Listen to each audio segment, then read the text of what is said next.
e dimostrativa soprattutto, perché si tratta appunto di una manifestazione della potenza di un Dio che non conosce avversari. Queste 10 piaghe, questo numero 10 che poi tornerà significativamente più tardi, è sempre, diciamo, il segnale, l'annuncio che c'è una progressione, cioè che si sta andando da qualche parte. Non a caso il 10 non è ritenuto un numero perfetto nella numerologia biblica, soprattutto nel periodo più tardo, verso l'Apocalisse e così via. Cioè il numero 10 è un numero che contiene, diciamo, una tensione interna. Perché? Perché appunto non è compiuto in se stesso, nel senso che trova, diciamo, senso in qualcos'altro. Allora, queste piaghe, le famose piaghe d'Egitto, in realtà sono tutte una preparazione al momento decisivo, all'ultima piaga, quella più tremenda, che coincide però con la Pasqua, che coincide con la liberazione. Quindi in tutte queste piaghe in realtà è preannunciata la sconfitta degli egiziani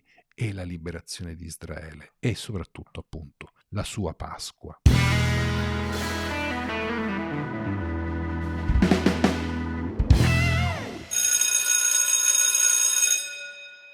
E buonasera e bella a tutti dal prof che si stava ancora pulendo gli occhiali. Quindi cominciamo praticamente dalla fine del capitolo 7, eravamo arrivati al versetto 25 praticamente del capitolo 7 e ripartiamo da lì e parliamo appunto di rane, almeno per cominciare. Poi ci sono anche zanzare, mosconi, insomma faremo almeno 4 piaghe questa sera, insomma in tutta l'estensione praticamente di un capitolo poco più. E quindi direi di cominciare. Allora, erano passati 7 giorni da quando il Signore aveva mandato questo castigo. Qui il riferimento è alla piaga precedente, quella del sangue. Egli disse a Mosè: va dal faraone e digli: così ti ordina il Signore. Il Signore rese ostinato il cuore del faraone, che non diede ascolto a Mosè e ad Aronne, come il Signore aveva già detto a Mosè. E ci fermiamo qui per oggi, perché dopo questo segno c'è una escalation importante. Quindi diciamo che ci fermiamo a queste 4 piaghe, queste 4 belle, si fa per dire belle piaghe, e riprendiamo quindi da qui un po' il nostro commento. Una cosa che io mi sono sempre domandato è: ma insomma, perché le rane? No, una piaga abbastanza originale, inaspettata e, se volete, anche un po' comica. C'è un riflesso di ironia in questa faccenda delle rane, che almeno soprattutto a noi lettori che viviamo nell'era tecnologica e che insomma sappiamo poco di come funziona l'agricoltura in generale, figuriamoci se sappiamo come funziona l'agricoltura del Nilo, ci sentiamo, diciamo, un po' divertiti, siamo un po' divertiti da questa immagine. In realtà questa immagine dice molto più di quanto sulle prime, insomma, non si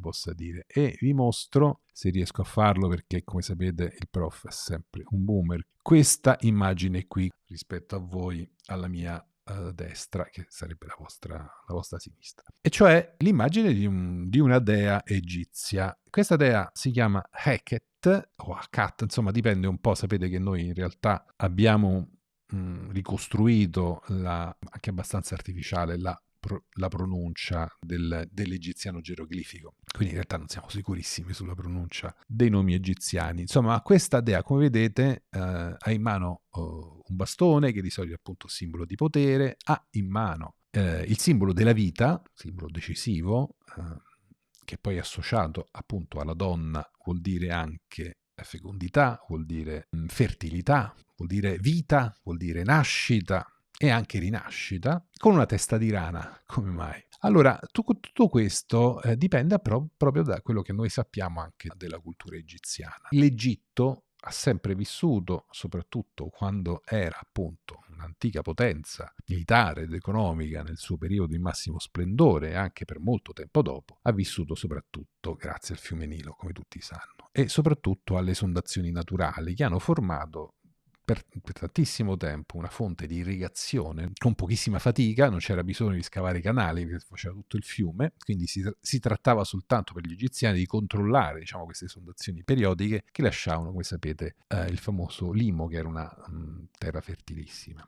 Ecco, però, cioè, non è che questo avveniva immediatamente, no? C'era diciamo, una fase in cui le zone restavano paludose e fangose per un po' di tempo e questo ovviamente procurava una crescita abbastanza, ovviamente supponiamo, no? Una crescita, perché non abbiamo documentari dell'epoca, non esisteva Discovery Channel, questo produceva una grande moltiplicazione di animali, soprattutto di anfibi acquatici e quindi anche evidentemente di rane. E siccome diciamo questa irrigazione naturale data dagli allagamenti diciamo periodici era la base diciamo della catena alimentare di tutto l'Egitto, il Nilo significa vita di per sé perché vide acqua eccetera eccetera, ma anche vita proprio letteralmente per la popolazione egiziana. Quindi senza il frutto diciamo dell'agricoltura, senza il frutto della terra non si mangia, non si vive, non c'è ricchezza, non c'è nulla, non nascono bambini, niente, non si può fare niente. Quindi questa dea era associata proprio alle esondazioni del Nilo, quindi la rana era un annuncio appunto di un nuovo ciclo vitale che avrebbe arricchito sempre di più l'Egitto e avrebbe dato vita a tutto l'Egitto. Quindi di che cosa si tratta qui? Cioè questa piaga delle rane è una caricatura della cultura egiziana dove addirittura diciamo, le rane diventano da segnale, diciamo così, di vita, diventano improvvisamente un terribile segnale di morte. Quindi viene completamente stravolto il significato del simbolico, no? Della cultura egiziana in riferimento alla rana. In più, evidentemente, capite, gli dei che principalmente nell'Egitto, sapete, sono dei zoomorfi, no? O parzialmente umani, no? E quindi sono magari appunto con il volto animale, ma insomma avete capito l'idea, diventando un po' qui gli animali stessi protagonisti del danno che si fa al popolo egiziano e al paese dell'Egitto in generale, si tratta di un'affermazione del potere di Dio su ogni altra divinità. E questo diciamo che è per noi abbastanza chiaro. Quindi diciamo c'è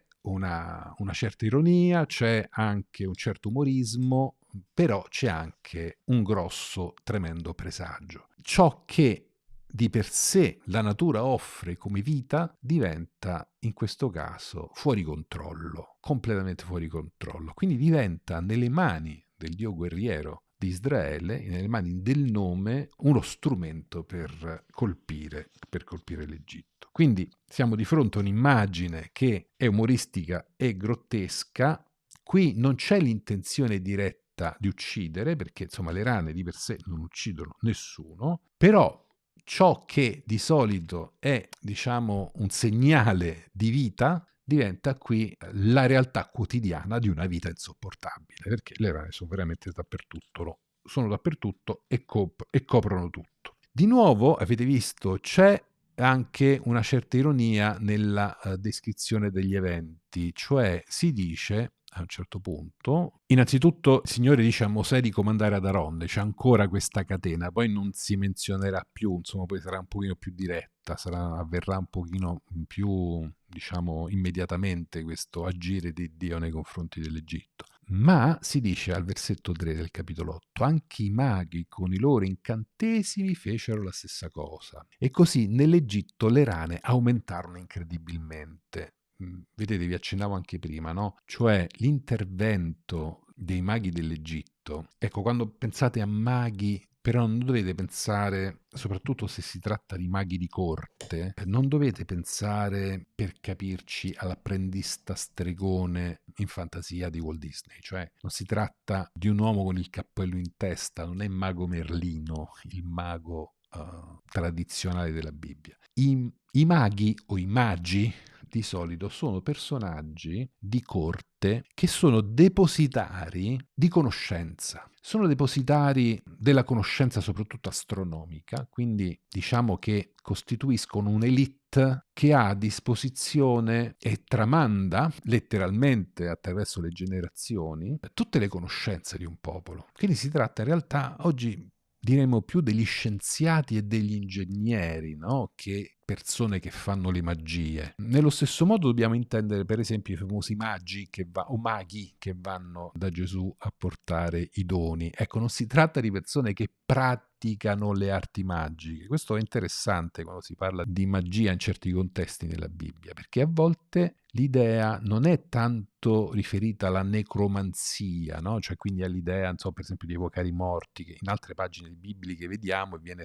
esplicitamente vietata, no? O alla divinazione, cioè quindi le pratiche che poi saranno condannate apertamente anche Deuteronomio, quindi nella legge della Torah. Ma si tratta proprio di figure fondamentali nelle corti dell'Oriente Antico. Quindi si tratta appunto di persone dotte, diremmo oggi di dottorati, ecco, di persone che hanno un PhD, di scienziati, di ricercatori, capaci quindi, date le loro conoscenze, di ottenere dei risultati. La cosa interessante è che il gareggiare del faraone con Mosè e quindi la rincorsa da parte dei magi, quindi di tutta la conoscenza, di tutta la tecnologia dell'Egitto per imitare quello che Mosè è capace di fare, come abbiamo ancora già accennato, in realtà peggiora enormemente la situazione, cioè le loro conoscenze sono anch'esse utilizzate contro gli stessi egiziani.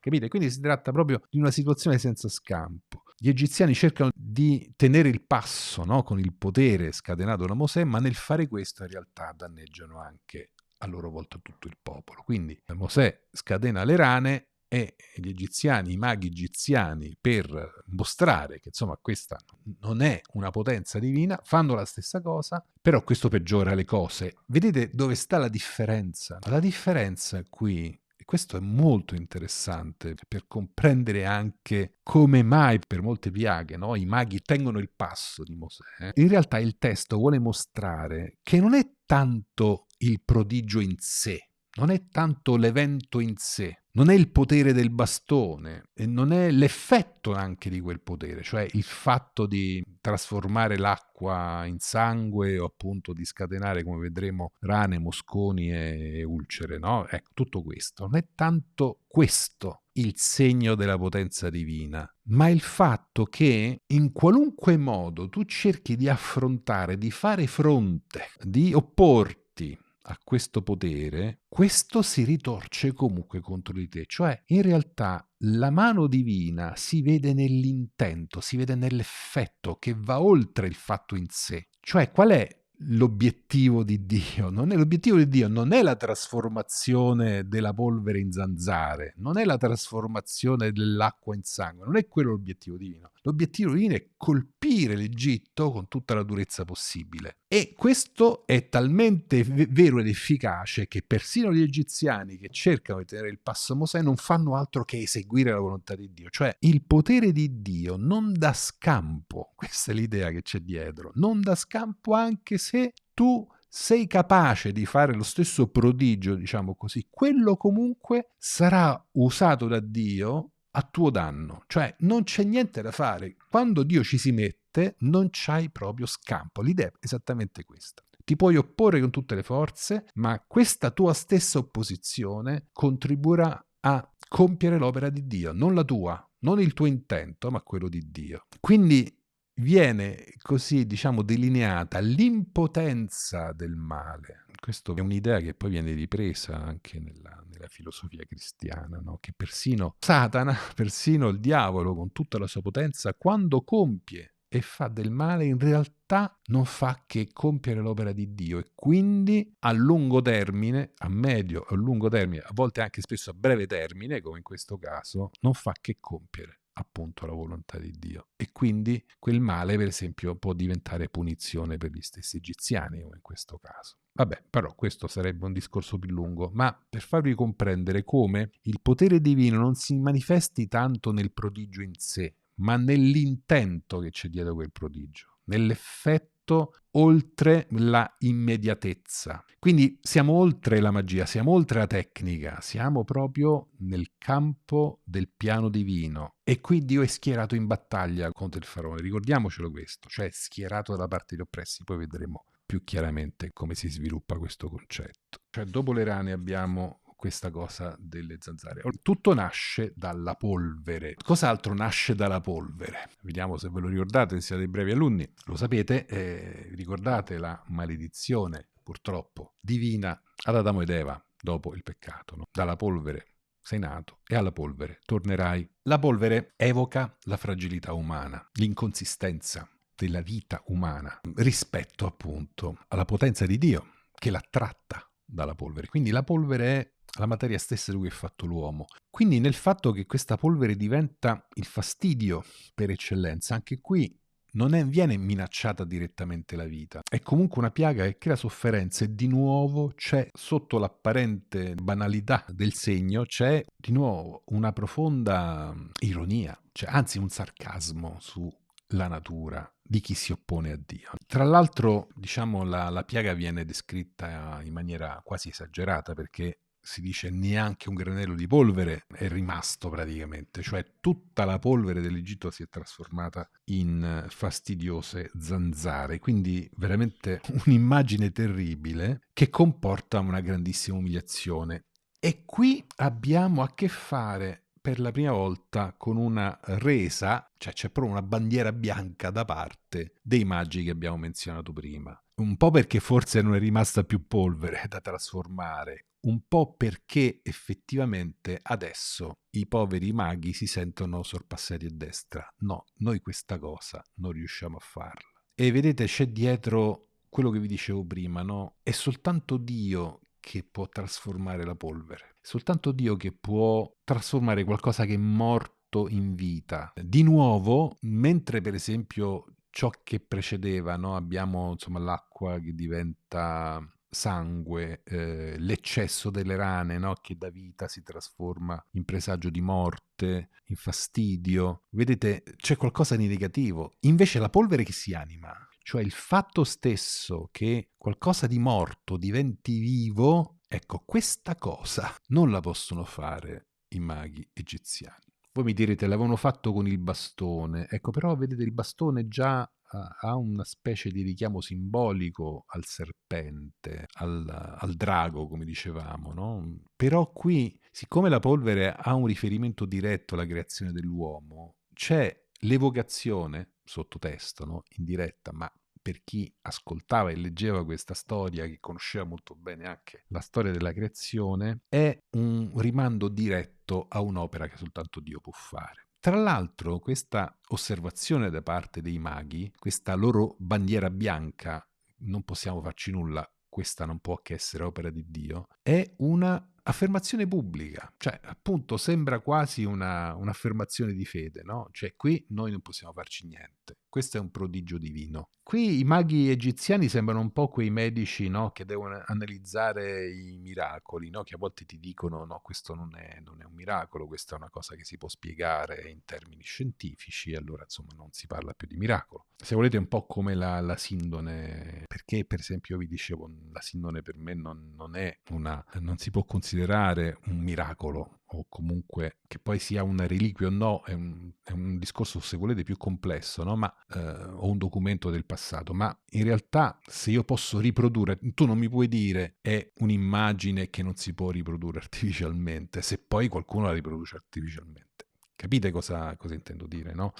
Quindi quando appunto si sottopone, no, nella causa di canonizzazione, oppure diciamo non so di fronte a eventi che possono avvenire in certi luoghi di pellegrinaggio, come per esempio Lourdes eccetera, il riconoscimento del miracolo implica che una commissione medica seria insomma abbia espresso un parere che mette in evidenza come di fatto quell'evento sia inspiegabile da un punto di vista scientifico. Non che l'evento sia di per sé un miracolo, perché che una cosa sia un miracolo no, non è lo scienziato a stabilirlo, ma è la Chiesa con la sua fede a rendere tale un miracolo, cioè che riconosce in quel fatto straordinario, riconosce l'opera di Dio. Per quello ci vuole la fede.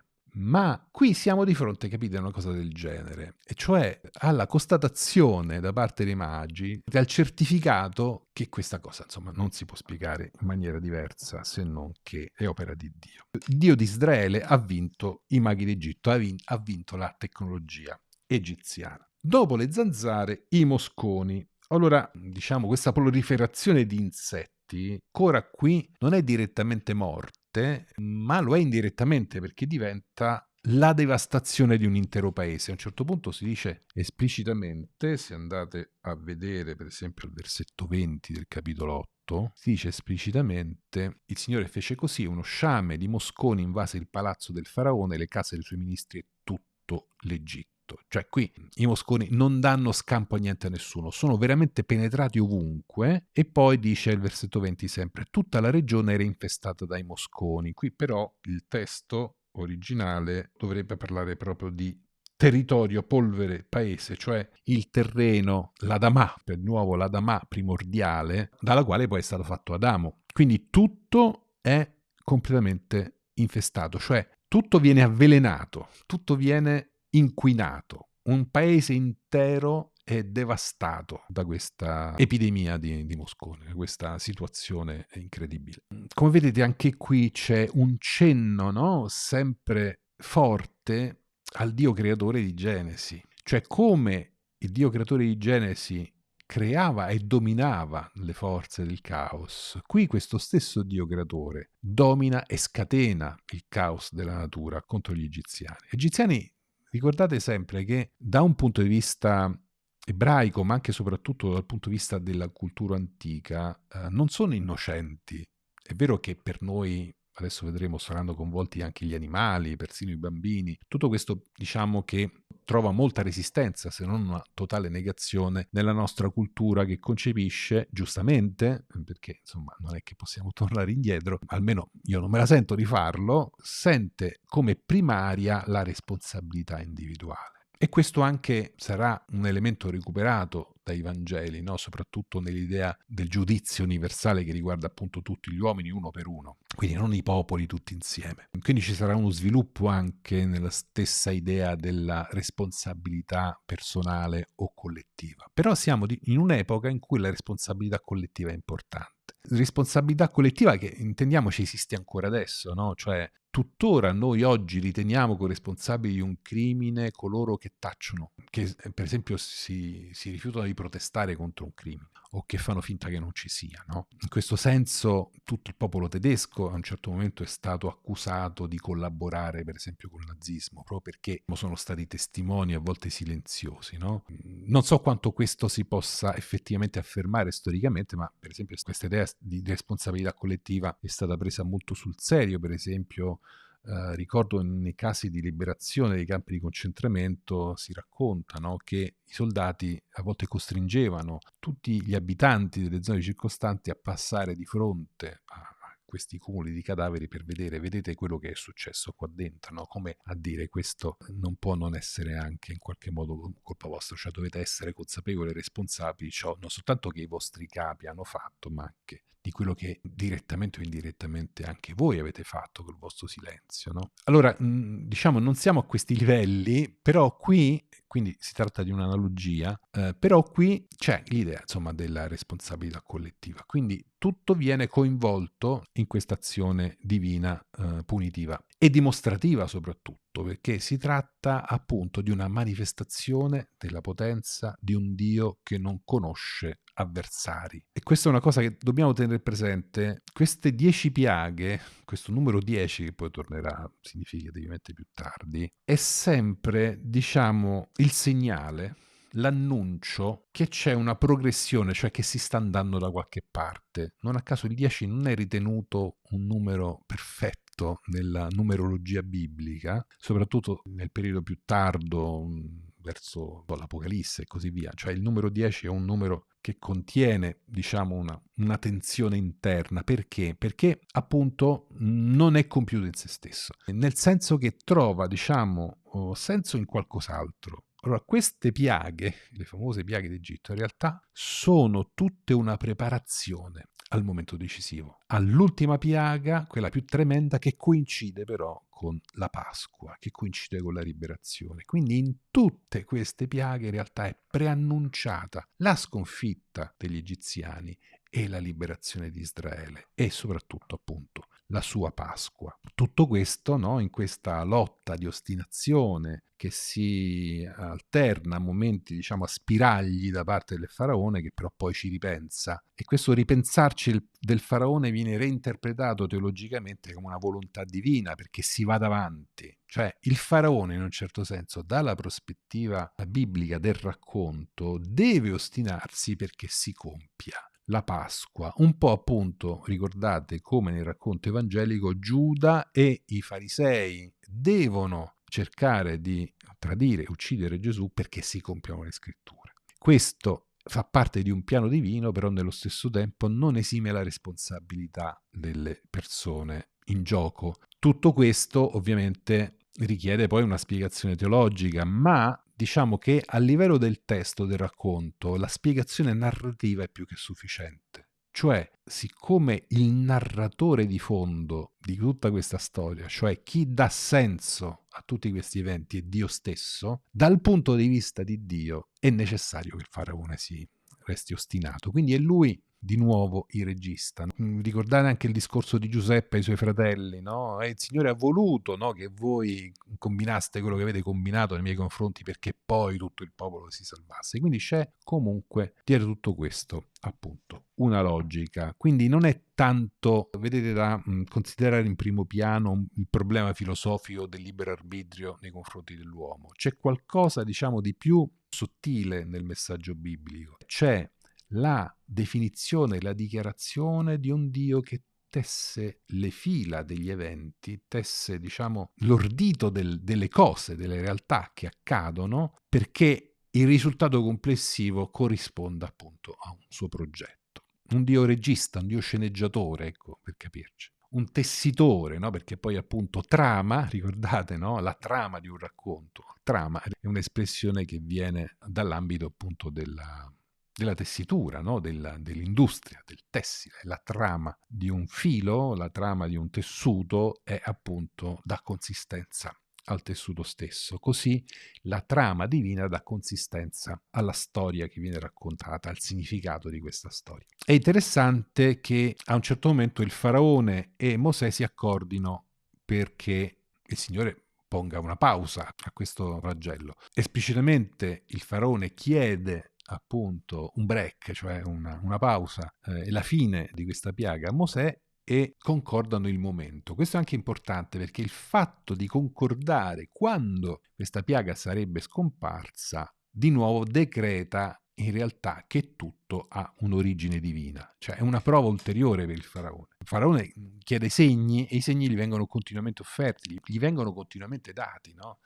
Cioè c'è una cecità interiore di questo faraone che non riesce a vedere, nonostante tutto, l'opera di Dio, cerca sempre di negarla, no? Come se appunto tutto ciò non avesse un senso, non avesse il significato che dà agli eventi Mosè. Il faraone segue una sua agenda, cerca di costruire una sua trama alternativa, ma non può farlo, non ci può riuscire. Nonostante appunto non rimane più nessun moscone, non ne rimase neppure uno, si dice al versetto 27, il faraone si ostinò. Questo non ne rimase neppure uno è la stessa espressione che si userà più avanti, qualche capitolo più avanti, quando si parlerà degli egiziani stessi. Quindi Dio fa apparire i mosconi, dà vita ai mosconi dalla polvere, lo sciame di mosconi, non si dice per la verità neanche dove vengano i mosconi, insomma, mentre invece le zanzare venivano dalla polvere, però a un certo punto scompaiono e questa è una, diciamo, premonizione anche in realtà della scomparsa, della fine di tutti gli egiziani, che poi